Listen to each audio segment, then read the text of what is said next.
نیند نہیں اترتی نگاہوں میں تو اشارہ سمجھ لیجئے، سکون نہ ملے کہیں بھی تو رات کے آخری پہر سر کو سجدے میں جھکا لیجئے۔ دنیا نہیں مانتی تو کیا ہوا، آپ اس کو منا لیجئے جس کی یہ دنیا ہے۔ سکون اسی سے شروع ہوتا ہے اور اسی پر ختم ہوتا ہے، تبھی تو دن کے اجالے مشقت اور الجھن کے سوا اور کچھ نہیں، اور وہ تاریکی جس میں عرش والے سے گفتگو ہو وہ تمام اجالوں سے زیادہ پرسکون ہوتی ہے۔ پھر غم لے کر اس کے روبرو بیٹھو، یوں لگے گا جیسے اس ایک لمحے میں ہی زندگی سمٹ آئی ہے، جیسے وہ یہ سارا کارواں اس نے صرف اسی ایک لمحے کی تکمیل کے لیے چلا رکھا ہو کہ تھک جاؤ جب اس عارضی جہاں سے تم میری مستقل آغوش میں چھپ جاؤ، تاکہ جان جاؤ کہ وہی ہے جو جگاتا بھی ہے اور چین کی نیند سلاتا بھی ہے،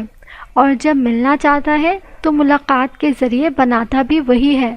کبھی اپنی تو کبھی کسی جان سے پیاری چیز کی طلب لگا کر۔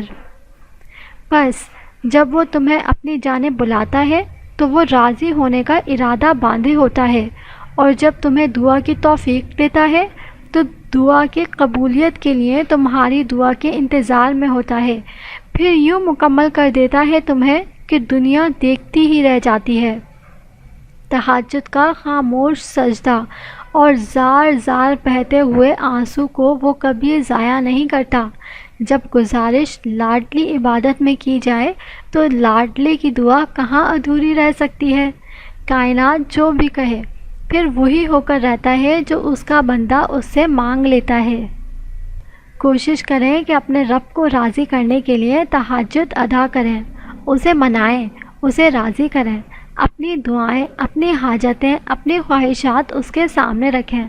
اور پھر وہ آپ کی دعاؤں پر ایک دن ضرور کن فرمائے گا۔ اور اگر دعا قبول نہ ہو تو پریشان نہ ہونا، کیونکہ اس میں بھی تمہاری ہی بہتری شامل ہوگی، کیونکہ ہمارا دماغ وہاں تک نہیں پہنچ سکتا جو ہمارا رب جانتا ہے۔